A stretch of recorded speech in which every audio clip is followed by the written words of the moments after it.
तो आज के चैप्टर में हम लोग फैट्स एंड ऑयल्स से जुड़ी बहुत सी चीज़ें देखेंगे।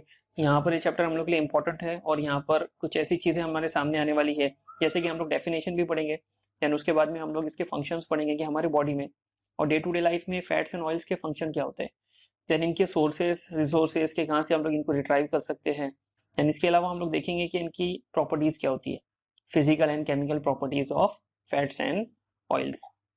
तो गाइस वीडियो की शुरू करने से पहले आप लोग से यही रिक्वेस्ट रहेंगी कि अगर आप लोग इस चैनल पे नए हैं तो चैनल को ज़रूर सब्सक्राइब करिए और इस वीडियो को अपने फ्रेंड्स तक भी ज़रूर शेयर करिए। तो अगर हम लोग डेफिनेशन देखिए तो fats and oils belongs to the category of naturally occurring biomolecule in our body that is called lipids. तो लिपिड्स हमारी बॉडी में एक बहुत इंपॉर्टेंट बायोमोलिक्यूल है। अगर हम लोग इसको कैटेगराइज करें तो इसको हम लोग सिंपल लिपिड्स में कैटेगराइज करते हैं, देन हम लोग इसको कॉम्प्लेक्स लिपिड में कैटेगराइज करते हैं। तो सिंपल लिपिड्स में आते हैं आपके फैट्स एंड ऑयल्स और इसके अलावा आते हैं वैक्सेस। तो अगर हम लोग इनकी स्ट्रक्चर्स देखिए और देखिए कि ये बनते कैसा है, तो they are basically the triesters of glycerol with long chain carboxylic acids. अगर हम लोग एक यूनिट ग्लिसरॉल को कंबाइन कर ले 3 यूनिट फैटी एसिड्स से, तो हम लोग को जो कंपाउंड मिलेगा उसको हम लोग बोलेंगे triglyceride, and this triglyceride are nothing but your fat. In simple language हम लोग बोल सकते हैं कि हम लोग ने एक अल्कोहल को कंबाइन किया है एक एसिड के साथ में और हम लोग को मिलके बना है, हम लोग को जो एक एस्टर मिलके बना है इसको हम लोग बोलेंगे फैट। तो यहाँ पर हम लोग जो अल्कोहल यूज करेंगे वो रहेगा ग्लिसरॉल और जो हम लोग एसिड्स यूज करेंगे इसको हम लोग बोलेंगे फैटी एसिड्स। फैटी एसिड की पहचान ये है कि ये थोड़े से हम लोग इनकी अगर स्ट्रक्चर देखें तो इनके carbon unit of carbon chain थोड़ी ज्यादा होती है इनमें। तो ये लॉन्ग चेन कार्बोक्सिलिक एसिड्स होते हैं बेसिकली, और इनमें तकरीबन हम लोग बोल सकते हैं कि 8 से 10 कार्बन की चेन होती है और एंडिंग होती है इनकी, ये एंड होते हैं आपके COH ग्रुप से। तो ये हो गए आपके फैटी एसिड्स। तो यहाँ पर अगर हम लोग फंक्शंस की बात करें तो इसके एक नहीं दो नहीं बहुत सारे फंक्शंस हैं और सबसे इंपॉर्टेंट फंक्शन तो यहाँ पर ये है कि it is a important energy reservoir of our body. तो यहाँ पर जैसे हम लोग को मालूम है कि जो हम लोग कार्बोहाइड्रेट्स कंज्यूम करते हैं तो जितनी भी एनर्जी हम लोग कंज्यूम कर लेते हैं ग्लूकोज को, अगर एक्सेसिव रही हो तो क्या होता है कि ग्लूकोज ग्लाइकोजन के फॉर्म में स्टोर हो जाता है, प्रोटीन्स भी स्टोर हो जाते हैं। इसी तरीके से सिमिलरली हमारा जो एक्स्ट्रा एनर्जी जो होती है in the form of lipid हमारी बॉडी में डिपॉजिट होते रहती है। तो हमारी बॉडी में जो फैट्स हम लोग को दिखते हैं, तो हमारी बॉडी में हम लोग को जो फैट्स दिखते हैं वो एनर्जी का डिपॉजिशन हम लोग बोल सकते हैं कि एनर्जी डिपॉजिट होती है in the form of fats. तो यहाँ पर जो एनर्जी रिट्राइव होती है हम लोग को एक मॉलिक्यूल से फैट के, वो ग्लूकोज और प्रोटीन से ट्वाइस होती है, डबल होती है वो। तो यहाँ पर 1 ग्राम अगर हम लोग देखें फैट का तो उससे हम लोग को 9 कैलोरीज मिल जाती है। तो सबसे इंपॉर्टेंट फंक्शन तो यही है कि it is a energy reservoir of our body. Second thing, it acts as a insulator for our body. तो हमारी बॉडी में जो प्रोटेक्शन है वो हो रहा किससे है, वो लिपिड की ही लेयर से हो रहा है। हम लोग को मालूम है हमारे सेल पर जो मेम्ब्रेन है वो फॉस्फोलिपिड बाइलेयर होती है, तो उसका इंपॉर्टेंट कंपोनेंट क्या होता है, फॉस्फोलिपिड, तो वो है आपका fat. Then apart from this it acts as a source for essential fatty acids. हम लोग को अगर लिनोलिक एसिड, लिनोलेनिक एसिड, ये एसेंशियल फैटी एसिड्स लग रहे कहाँ से, हम लोग को मिलेंगे फैट से मिलेंगे। देन हमारी बॉडी में जो फैट सॉल्युबल विटामिन है, vitamin A, D, E, K, तो स्टोर कैसा होंगे, कहाँ पर स्टोर होंगे, वो फैट में स्टोर होंगे कि फैट में ही सॉल्युबल है वो, है ना। Then apart from this for our development of brain and retina, यहाँ पर भी हम लोग को फैट्स बहुत ज्यादा इंपॉर्टेंट है, इंपॉर्टेंट रोल प्ले करता है। Then palatability is again an important function of fats and oils. मतलब ये कि तो एक जो प्लेजर और एक जो टेस्ट हम लोग को मिलता है तो वो उसके पीछे फैट्स एंड ऑयल्स रिस्पॉन्सिबल होते हैं। तो यहाँ पर अगर हम लोग सोर्सेज की बात करें so they can be easily extracted from animals and vegetables. तो दोनों भी सोर्सेज है इसके। यहाँ पर हम लोग फ्रूट से हम लोग को मिलते हैं फैट्स, देन हम लोग को एग्स से मिलते हैं, देन बहुत सारे नट्स ग्रेन से जिसको हम लोग अगर वहाँ से ऑयल हम लोग उसका एक्सट्रैक्ट करते हैं तो उससे हम लोग को this oils and fats can be easily extracted from this nuts and grains. तो यहाँ पर जैसे कि एग्जांपल हमारे सामने है पीनट बटर। तो पीनट से जो हम लोग को बटर मिलता है एक सेमी सॉलिड प्रिपरेशन है, तो एज ए फैट हम लोग इसको यूज करते हैं। एंड बहुत से ऐसे ऑयल्स है जो हम लोग को सीड्स को हम लोग जब प्रेस करते हैं तो हम लोग को जो प्रोसेस होता है वो एक्सट्रैक्शन, उससे हम लोग को ये ऑयल्स मिलते हैं। हम लोग ने सुना है हमारे घरों में हम लोग यूज करते हैं, कोकोनट ऑयल हम लोग यूज करते हैं, सीसेम ऑयल हम लोग यूज करते हैं, देन कैस्टर ऑयल, बहुत सारे ऑयल्स हम लोग जो यूज करते हैं ये इन्हीं की एग्जाम्पल होती है। अब बात हम लोग करते हैं कि दोनों के बीच में डिफरेंस क्या होता है। तो फैट्स और ऑयल्स के बीच में डिफरेंस यही होता है कि रूम टेम्परेचर पर अगर हम लोग देखें तो फैट्स सॉलिड होते हैं और ऑयल्स हमारे लिक्विड होते हैं। तो केमिस्ट्री अगर हम लोग इन लोग की देखें कि ऐसा क्या होता है कि ये ऑयल ये लिक्विड फॉर्म में होते हैं और ये सॉलिड फॉर्म में होते हैं, तो रीजन क्या है इन लोग के बीच में? तो रीजन यही होता है कि ये जो प्रिपरेशंस होते हैं, फैट जो बने होते हैं अल्कोहल और एसिड के कॉम्बिनेशन से, तो यहाँ पर जो एसिड हम लोग यूज करते हैं फैट बनाने के लिए, जो हम लोग कार्बोक्सिलिक एसिड यूज करते हैं वो सैचुरेटेड रहते हैं, और यहाँ पर जो ऑयल बनाने के लिए हम लोग कार्बोक्सिलिक एसिड यूज करते हैं वो अनसैचुरेटेड रहते हैं। तो यही रीजन है दोनों के बीच में, यहाँ पर अनसैचुरेटेड है और यहाँ पर सैचुरेटेड है। तो यहाँ पर ये एक टेबल है आप लोग के एविडेंस के लिए कि यहाँ पर बहुत से एग्जाम्पल्स है। यहाँ पर कुछ एग्जाम्पल्स आप लोग को दिख रहे हैं ऊपर की तरफ सैचुरेटेड फैटी एसिड्स के। तो यहाँ पर बहुत से एग्जाम्पल्स है, acetic acid, propionic acid, butyric acid, valeric acid, बहुत सारे एग्जाम्पल्स हैं यहाँ पर। सो फ्रॉम 2 कार्बन यूनिट्स यहाँ पर जो स्टार्ट हुए हैं अप टू 24 कार्बन यूनिट्स हम लोग देख रहे हैं नीचे, तो ये हमारे सैचुरेटेड फैटी एसिड्स है। और नीचे की तरफ हम लोग को दिख रहा है अनसैचुरेटेड फैटी एसिड्स। तो यहाँ पर एग्जाम्पल हमारे सामने है, पाल्मिटोलिक एसिड है, यहाँ पर ओलिक एसिड है, लिनोलिक एसिड, लिनोलिनिक एसिड है, एराकिडोनिक एसिड है। ये बहुत सारे इंपॉर्टेंट अनसैचुरेटेड फैटी एसिड्स है, हम लोग कई बार सुनते भी है। देन आगे की तरफ इन लोग की सिस्टमैटिक नेम है। देन और आगे हम लोग देखें तो कुछ एब्रीविएशंस हम लोग को दिख रहे हैं। ये एब्रीविएशंस को कैसे हम लोग प्रेडिक्ट करते हैं इसको हम लोग देख लेते हैं। तो यहाँ पर ऊपर की तरफ अगर आप लोग देखेंगे तो यहाँ पर आपको दिख रहा है 2:0, 3:0। तो इनका मतलब होता क्या है? तो यहाँ पर जो फर्स्ट पॉइंट है यहाँ पर 2, तो वो रिप्रेजेंट करता है आपके नंबर ऑफ कार्बन यूनिट्स। तो यहाँ पर ये वाले स्ट्रक्चर में 2 कार्बन रहेंगे और 0 रिप्रेजेंट करता है डबल बॉन्ड्स को। तो दोनों भी कार्बन के बीच में एक भी डबल बॉन्ड नहीं है, तो यहाँ पर हम लोग 0 लिखेंगे। नीचे वाले एग्जाम्पल में प्रोपियोनिक एसिड में 3 कार्बन है बट डबल बॉन्ड्स नहीं है। ऐसे ही सिमिलरली हम लोग देखेंगे तो बहुत सारे एग्जाम्पल्स ऊपर हम लोग को दिख रहे हैं अप टू 24 यूनिट्स। तो यहाँ पर किसी भी एग्जाम्पल में आप लोग को डबल बॉन्ड्स नहीं दिखेंगे, तो हम लोग को वहाँ पर 0 लिखना होगा। नीचे वाले केस में अनसैचुरेटेड फैटी एसिड्स में ये चीज़ आएंगी, यहाँ पर लिखा है 18:1,9। तो इसका मतलब ये हो रहा है कि यहाँ पर 18 कार्बन यूनिट्स है, बड़ी कार्बोक्सिलिक एसिड की चेन है ये, और यहाँ पर एक डबल बॉन्ड है उसके बाजू में। और कहाँ पर है तो पोजीशन हम लोग को बता रहा है, date is on 9th position. नीचे वाले एग्जाम्पल में भी सेम है कि एग्जाम्पल दूसरी है, ओलिक एसिड है, बट चेंज क्या है इसमें, चेंजेस क्या दिख रहे हैं हम लोग को? 18 कार्बन यूनिट्स है यहाँ पर, एक ही डबल बॉन्ड है बट 9th पोजीशन पर है। और नीचे वाले एग्जाम्पल में लिनोलिक एसिड में हम लोग को 18 कार्बन यूनिट्स दिख रहे हैं बट 2 डबल बॉन्ड्स है यहाँ पर, और पोजीशन हम लोग को दिख रही है 9 and 12। तो इस तरीके से हम लोग पहचान सकते हैं कि हमारा कौन सा वाला फैटी एसिड है। तो यहाँ पर ये 2 फैटी एसिड्स को हाईलाइट किया गया है पिंक कलर में, लिनोलिक एसिड और लिनोलेनिक एसिड। ये दोनों को हम लोग एसेंशियल फैटी एसिड्स बोलते हैं। तो एसेंशियल फैटी एसिड्स होते क्या है? These are the polyunsaturated fatty acids. तो यहाँ पर होता ये है कि हमारी बॉडी इसको सिंथेसाइज नहीं कर पाती है, तो हमारी बॉडी इसको सिंथेसाइज नहीं कर पा रही है, that's why it is essential for us. तो हम लोग को ये कहाँ से मिलेंगे? हम लोग को ये डाइट से मिलेंगे। तो इसके भी सोर्सेस अवेलेबल है, जैसे कि यहाँ पर एग्जाम्पल होती है ओलिक एसिड, लिनोलिक एसिड की ओमेगा-3, और लिनोलेनिक एसिड हम लोग इसको बोलते हैं ओमेगा-6। तो आप लोग ने सुना रहेगा ओमेगा-3 फैटी एसिड्स, ओमेगा-6 फैटी एसिड्स। तो ये सारे इंपॉर्टेंट और एसेंशियल फैटी एसिड्स होते हैं हमारे बॉडी के लिए। तो यहाँ पर ओमेगा-3 का सोर्सेज है, इंपॉर्टेंट सोर्स तो फिश ही होता है यहाँ पर, और ओमेगा-6 के तो बहुत सारे सोर्सेज है, नट्स, ग्रेन्स हो गए, और बहुत सारे प्लांट्स, वेजिटेबल्स से भी हम लोग को ओमेगा-6 फैटी एसिड्स मिल जाते हैं। तो यहाँ पर ये दोनों बहुत ज़्यादा इंपॉर्टेंट फैटी एसिड्स हैं हम लोग के लिए, ओमेगा-3 एंड ओमेगा-6 फैटी एसिड्स। इनके फॉर्मुलेशंस भी मार्केट में अवेलेबल है, बहुत ज़्यादा कॉस्टली होते हैं ये। और इन लोग की यूजेज ये होते हैं कि हमारी बॉडी में जो प्रॉब्लम्स होते हैं, जैसे कि हार्ट डिजीजेस हम लोग को होते हैं, तो हम लोग जब भी फैटी चीज़ें हम लोग खाते हैं तो बार बार हम लोग को बोला जाता है कि भाई फैट मत खाओ, ऑयल्स ज़्यादा यूज़ मत करो।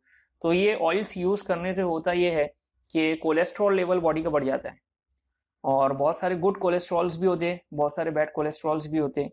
तो बैड कोलेस्ट्रॉल से हम लोग को प्रॉब्लम ये होंगे कि हम लोग को हार्ट डिजीजेस होने शुरू हो जाएंगे, जैसे कि हार्ट स्ट्रोक हो गया, देन एथिलोस्क्लेरोसिस हो गया, और बहुत से ऐसे प्रॉब्लम्स है जो हार्ट के रिलेटेड है। तो यहाँ पर इसीलिए बोला जाता है कि हम लोग को गुड फैट को कंज्यूम करना चाहिए। तो यहाँ पर एग्जांपल्स है हमारे ये एसेंशियल फैटी एसिड्स के, तो इनसे हम लोग को हार्ट डिजीजेस भी नहीं होते। अपार्ट फ्रॉम दिस, हार्ट के अलावा ब्रेन डेवलपमेंट में भी ये बहुत ज़्यादा इंपॉर्टेंट रोल प्ले करते हैं, तो इसीलिए ये बहुत ज़्यादा इंपॉर्टेंट होते हैं हम लोग के लिए। और अगर हम लोग इनको इंपॉर्टेंस को देखें तो यहाँ पर this fatty acids are the building blocks of dietary fats. तो जो भी हम लोग फैट बना रहे हैं, हम लोग को मालूम है कि it is a combination of alcohol and fatty acids. तो अल्कोहल हम लोग ने यहाँ पर यूज किया था ग्लिसरॉल, और एसिड था हमारा फैटी एसिड्स। तो जो भी हम लोग को अगर बनाना है हमारा फैट, तो बिल्डिंग ब्लॉक क्या रहेगा वहाँ पर रहेंगे ये फैटी एसिड्स। तो बॉडी में ऐसे फैट ट्राइग्लिसराइड के फॉर्म में सेव होता है, स्टोर होके रहता है। तो यहाँ पर उसको बनाने के लिए हम लोग को क्या लग रहा है, ये फैटी एसिड्स लग रहे हैं। तो अगर फैटी एसिड्स ही नहीं है तो हमारी बॉडी में फैट ही नहीं होगा। Apart from this, the second important use is fatty acids are also required for the formation of membrane lipids such as phospholipids and glycolipids. तो हमें मालूम है कि हमारी बॉडी की जो सरफेस है और हमारी जो स्किन है उसकी जो मेम्ब्रेन होती है वो फॉस्फोलिपिड बाइलेयर होती है। तो ये सबसे इंपॉर्टेंट रोल ही हम लोग बोल सकते हैं इसका, कि हमारी जो मेम्ब्रेन बनी है बॉडी की वो फॉस्फोलिपिड से बनी है। तो फॉस्फोलिपिड किससे बना है, वो बना है हमारे ये फैटी एसिड से। Then they are required for the esterification of cholesterol to form cholesterol esters. तो यहाँ पर कोलेस्ट्रॉल एक इंपॉर्टेंट स्टेरॉइड है हमारी बॉडी का। इसको हम लोग एज स्टार्टिंग मटेरियल यूज करके बहुत सारे स्टेरॉइड्स भी बना सकते हैं। तो अगर इसका हम लोग को स्टेरिफिकेशन करना है तो हम लोग किससे करेंगे, यहाँ पर जो OH ग्रुप हम लोग को दिख रहा है उसके हाइड्रोजन को हम लोग रिप्लेस करेंगे, सब्स्टिट्यूट करेंगे एक कार्बोक्सिलिक एसिड से, जिसको हम लोग बोलेंगे फैटी एसिड। तो यहाँ पर कोलेस्ट्रॉल एस्टर बनाने के लिए हम लोग को फैटी एसिड्स लगने वाले। Then last, they act as a fuel molecules and are oxidised to produce energy. तो यहाँ पर बॉडी को एनर्जी अगर लग रही है ATP के फॉर्म में, तो वो हम लोग को कहाँ से मिलेंगी, एक तो हम लोग को कार्बोहाइड्रेट के डिस्ट्रक्शन से हम लोग को मिलती, एंड प्रोटीन के ब्रेकडाउन से भी हम लोग को मिलती, and third important source for our body is this fats. तो यहाँ पर जो भी फैट्स है हमारी बॉडी अगर एनर्जी के फॉर्म में यूज कर रही है इनको, तो हमारी बॉडी क्या करेंगी, फैट्स को ब्रेक डाउन करेंगी, और ब्रेक डाउन करने के बाद में माइटोकॉन्ड्रिया में उसका ऑक्सीडेशन होगा, और finally in the form of ATP हम लोग को एनर्जी मिलेगी हमारे वर्क करने के लिए। देन नेक्स्ट इंपॉर्टेंट पार्ट हम लोग को देखना है वो है reactions of fats and oils. तो यहाँ पर बहुत ज्यादा इंपॉर्टेंट रिएक्शंस है, ये हम लोग को कवर करना पड़ेगा, क्योंकि जो भी फैट्स एंड ऑयल्स हमारे घरों में रखे होते हैं वो एज सच बिहेव नहीं करते, उन लोग की कुछ ना कुछ रिएक्टिविटी होती रहती है। तो यहाँ पर उनका हाइड्रोलिसिस भी हो जाता है, हाइड्रोजिनेशन एक इंपॉर्टेंट रिएक्शन है उनकी, रेंसिडिटी भी इंपॉर्टेंट रिएक्शन है, ड्राइंग हो जाती है ऑयल्स की। तो ये सारे रिएक्शंस को हम लोग को देखना होगा कैसे होते हैं। तो सबसे पहला है यहाँ पर हाइड्रोलिसिस। इन सिंपल वर्ड्स हम लोग बोल सकते हैं कि ये रिएक्शन को हम लोग सैपोनिफिकेशन बोलते हैं, मतलब सोप बनाना। तो ये एक ऐसा इंपॉर्टेंट रिएक्शन है जिससे हम लोग सोप बना सकते हैं। तो करना क्या है, हम लोग लेंगे एक मॉलिक्यूल हमारा फैट का और हम लोग उसको हाइड्रोलाइज करेंगे बेस से। तो हम लोग को मालूम है हाइड्रोलिसिस करने के लिए या तो हम लोग को एसिड लगता है या बेस लगता है, या हम लोग वाटर में इसको हीट करते हैं तो हमारा कंपाउंड हाइड्रोलाइज हो जाता है। हाइड्रोलाइज होना मतलब क्या, कंपाउंड का ब्रेक डाउन होना। तो यहाँ पर होना क्या है कि हमारा जो ट्राइग्लिसराइड है, हमारा जो मॉलिक्यूल ऑफ फैट है, वो ब्रेक डाउन होगा। किसमें ब्रेक डाउन होगा, एक मॉलिक्यूल रहेगा उसका alcohol, that is the glycerol part, और सेकंड क्या रहेगा, सॉल्ट ऑफ कार्बोक्सिलिक एसिड। तो यहाँ पर दो पार्ट में कन्वर्ट होगा, और जो सोडियम कार्बोक्सिलेट सॉल्ट होता है उसी को हम लोग बोलते हैं सोप। ओके, तो सिंपल रिएक्शन है कि हमारा ऑयल है, ऑयल में हमने बेस डाल दिया और बन गया हमारा एक सॉल्ट जिसको हम लोग बोल रहे हैं सोप। सोप सॉल्यूशन को अगर हम लोग थोड़ा मॉनिटर करेंगे कि उसकी शेप कैसी होती है, स्ट्रक्चर कैसी होती है, तो इसमें दो पार्ट्स होते हैं, एक होता है हेड और दूसरा होता है टेल। तो हेड वाला जो पार्ट होता है वो पोलर होता है और टेल होती है नॉन पोलर। ओके, तो टेल मतलब ये कार्बन कार्बन की चेन है जो बनी है फैटी एसिड से, तो ये नॉन पोलर पार्ट हो गया। और जो सोडियम सॉल्ट ऊपर दिख रहा है हम लोग को CO- Na+, तो ये हो गया हमारा पोलर पार्ट। तो यहाँ पर अगर हम लोग देखेंगे तो ये तो एक कंपोनेंट हम लोग ने देखा था, एक यूनिट हम लोग ने देखा था सोप सॉल्यूशन का। तो ये सब यूनिट्स एक दूसरे के साथ एग्रीगेट करके एक मीजल बना देते हैं।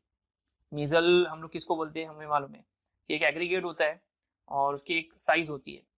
तो जो भी मॉलिक्यूल्स रहेंगे वो एग्रीगेट के फॉर्म में यहाँ पर जमा हो जाएंगे, और उनका जो इनर पार्ट होगा वो क्या रहेगा, टेल रहेगा जो रहेगा नॉन पोलर, और जो आउटर पार्ट रहेगा जो उनका हेड रहेगा वो रहेगा। तो ये था आपका first important reaction, that is hydrolysis. Now the second important reaction is hydrogenation. From the name we can easily say that this is the addition of hydrogen in fat molecule. तो addition होगा कहाँ पर, तो बहुत ज्यादा easy है कि बाबा जहां पर भी कंपाउंड में डबल बॉन्ड से वहां पर हाइड्रोजन्स का एडिशन होगा, और जो भी डबल बॉन्डेड कार्बन एटम से वो सिंगल बॉन्ड में कन्वर्ट हो जाएंगे। तो ये है हमारा प्रोसेस। तो ये पूरे कन्वर्जन को हम लोग बोलेंगे conversion of unsaturated to saturated fatty acids. Okay, तो यहाँ पर हम लोग को एक कैटलिस्ट भी लगेगा, कोई भी हम लोग कैटलिस्ट यहाँ पर यूज कर सकते हैं। Either we can use platinum or we can use palladium or nickel as a catalyst. यहाँ पर हम लोग को एक टेम्परेचर कंडीशन भी देना पड़ेगा अराउंड 200 डिग्री सेल्सियस।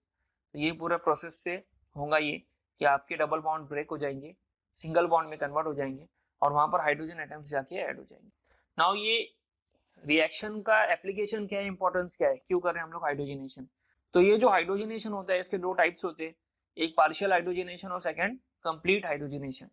अगर हम लोग पार्शियल हाइड्रोजनेशन करते मतलब कुछ सिलेक्टेड डबल बॉन्ड्स को हाइड्रोजनेट कर रहे हैं हम लोग, तो वहां पर होगा ये कि वो जो लिक्विड है वो सेमी सॉलिड में कन्वर्ट हो जाएगा। तो जिसकी एग्जांपल हमारे सामने ये है वनस्पति की, कि जो प्लांट ऑयल्स है उसको जब हम लोग थोड़ा सा हाइड्रोजनेट करते, एक दो डबल बॉन्ड्स को हम लोग ब्रेक करके सिंगल बॉन्ड में कन्वर्ट करते, तो सेमी सॉलिड में कन्वर्ट हो जाता है। और अगर हम लोग कंप्लीट हाइड्रोजनेशन करेंगे तो इसमें क्या होगा, हमारा जो कंपाउंड है वो कंप्लीटली सॉलिड कंपाउंड में कन्वर्ट हो जाएंगे। जैसे कि एग्जांपल हम लोग देखेंगे यहाँ पर हमारे पास स्टार्टिंग मटेरियल है लिनोलिक एसिड, तो यहाँ पर ये लिक्विड फॉर्म में है।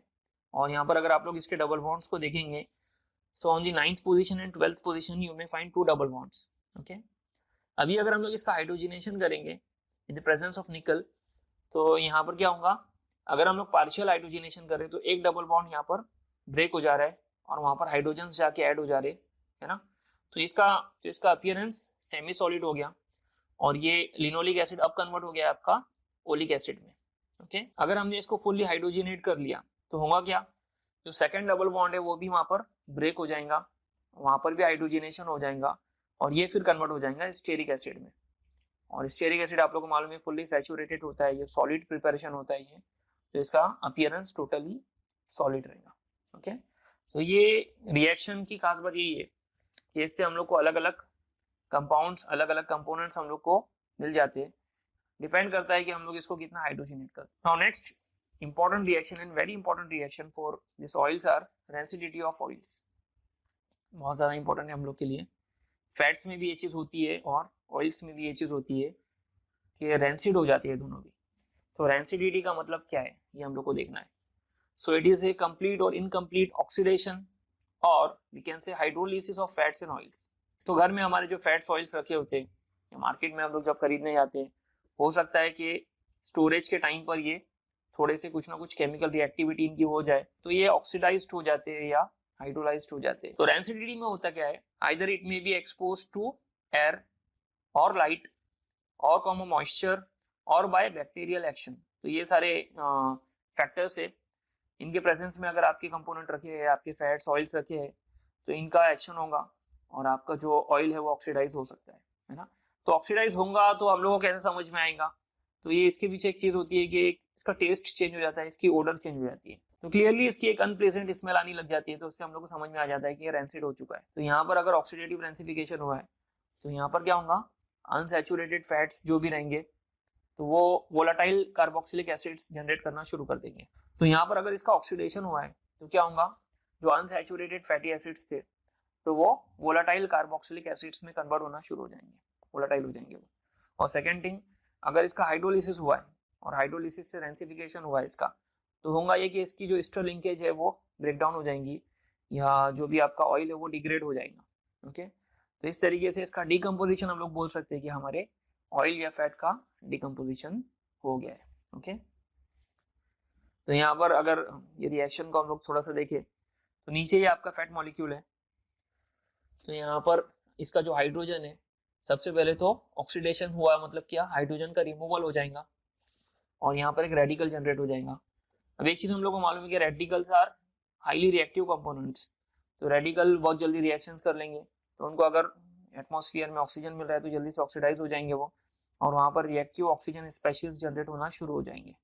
ओके, अब ये जो ऑक्सीजन स्पेशीज होते हैं ये भी बहुत ज्यादा रिएक्टिव रहते हैं, तो अगेन यहाँ पर क्या होगा, जो हाइड्रोजन आपका है, हाइड्रोजन का अटैक होगा यहाँ पर और अगेन ये कार्बोक्सिलिक एसिड में कन्वर्ट हो जाएगा, और अब की बार जो कार्बोक्सिलिक एसिड यहाँ पर बनेगा वो रहेगा वोलाटाइल।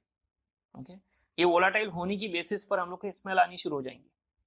तो ये एक रीजन है जिससे हम लोग को समझ में आ रहा है कि हमारा ऑयल या फैट रेंसिड हो गया है। Then fourth important reaction is drying of oils. तो इसमें क्या होता है कि अगर हाईली अनसैचुरेटेड ऑयल्स है जिसमें बहुत सारे डबल बॉन्ड्स है और अगर उसका एयर ऑक्सीडेशन हो रहा है तो वहां पर उसका ऑक्सीडेशन के साथ में पॉलीमराइजेशन भी हो जाता है और उस पर एक थिन वाटरप्रूफ लेयर आ जाती है। तो ये बेसिस पे ऐसे ऑयल को हम लोग ड्राइंग ऑयल बोल के यूज कर सकते हैं। तो पेंट इंडस्ट्री में इसका खास यूज होता है, एज ए ड्राइंग ऑयल इसको हम लोग यूज करते हैं, पूरे प्रोसेस को हम लोग ड्राइंग कहते हैं। तो यहाँ पर ज्यादा है कुछ नहीं, अगर आप लोग देखेंगे कि यहाँ पर एक फैटी एसिड की चेन दिख रही है डबल बॉन्ड्स उसमें, और वहाँ पर एक पॉइंट पर ऑक्सीडेशन हो रहा है, और जैसे ही वो उसके रेडिकल में कन्वर्ट हो रहा है, एक दूसरा रेडिकल आ रहा है और दोनों के बीच में क्रॉस लिंकिंग हो रही है। मतलब हुआ क्या है, पॉलीमराइजेशन हुआ है और वहाँ पर एक थिन वाटरप्रूफ लेयर बन गई है। नाउ अभी हम लोग इसका यूज कर सकते हैं बहुत सारे इंडस्ट्रीज में, और ये बहुत काम की चीज़ हमारे लिए साबित हो सकती है।